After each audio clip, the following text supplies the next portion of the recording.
effect here. And they are in game 3. So laying out the board right now, we have Gerry Thompson, 3 elementals and a young pyromancer. On Andrew Jessup's side, he's down to just 1 land, but with a Nettle Sentinel and Deathrite Shaman backing them up. Yep, Gerry firmly in the driver's seat here. His life total is a little bit on the low side at 9. Though notably, Jessup with the Nettle Sentinel, if he's going to keep applying pressure with that, he needs ways to untap it.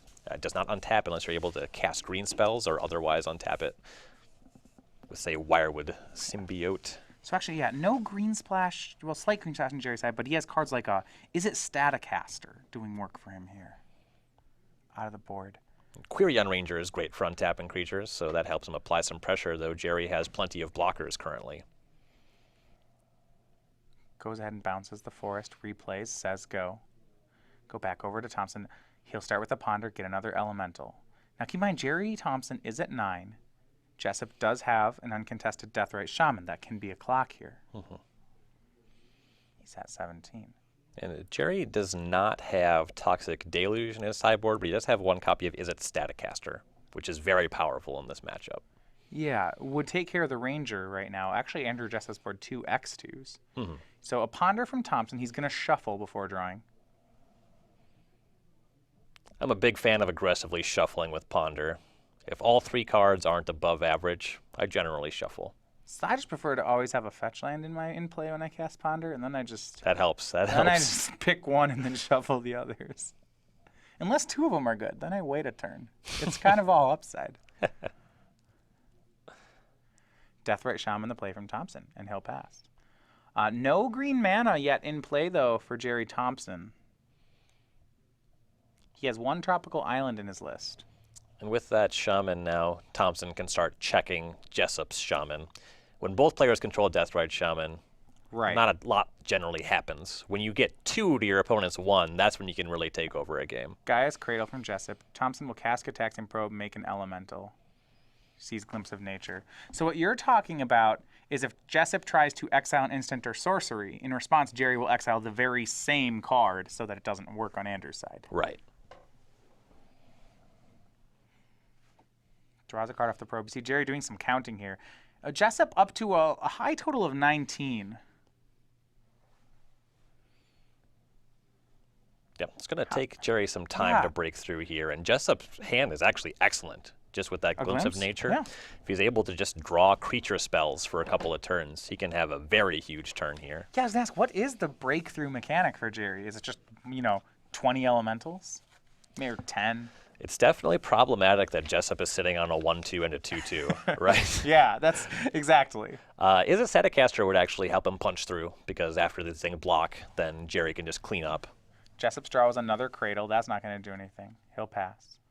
Gerry's going to start exiling away instants from Jessup's yard. Jessup actually doesn't have black mana, so it's going to let that happen. Yep, that helps a lot, especially considering that Gerry's life total is much more vulnerable to that kind of draining effect. Big draw for Gerry Thompson. It's Cabal Therapy.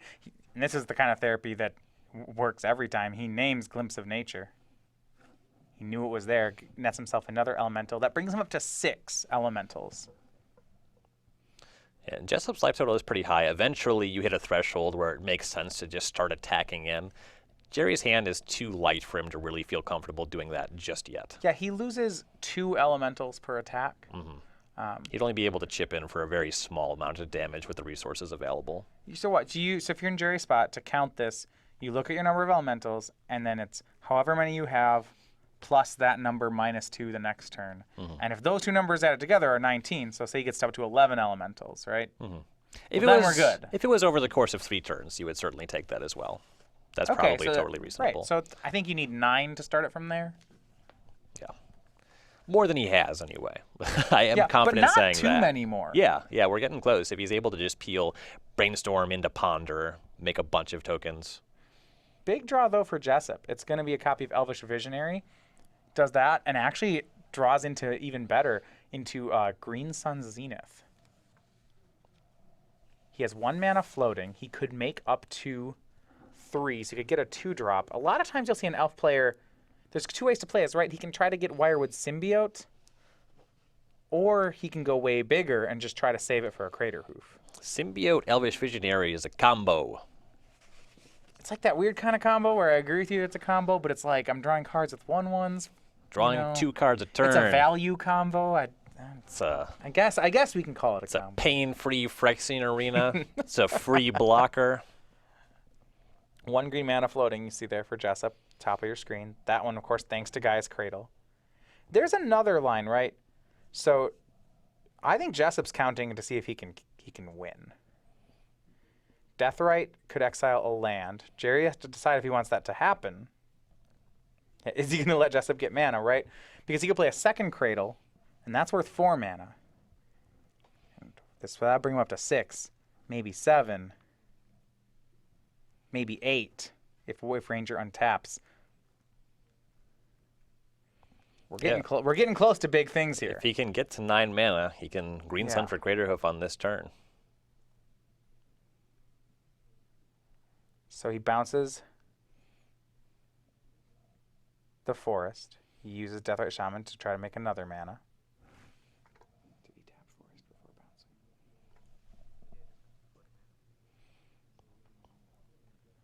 All right. 2 mana floating right now. And he'll just pass. Not going to go for it just yet. I'm interested, though. What do you think that he didn't... He did not go for the symbiote. He seems like he has bigger plans. Well, with double Crater, he definitely has Cradle. mana to... with double Cradle, he definitely has mana to Green Sun Zenith for Craterhoof Behemoth on the following turn. Yeah, 4 off the Cradle, 4 off the second Cradle, 1 off the forest. That's 9. That can get a Craterhoof. Right. Just keep things simple. Yeah, Craterhoof Behemoth has not the shortest text box, though frequently it just reads win the game.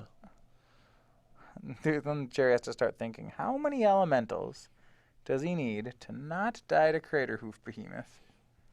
Well, so the thing is, the Behemoth's the only one with trample. So in theory, Gerry could chump block through 1 turn. They all get creatures, trample? Yes, it's... So he's just really dead. Yeah, it doesn't give anything else haste. But he does... But it itself does have haste. Did he already flash back to the therapy just for value?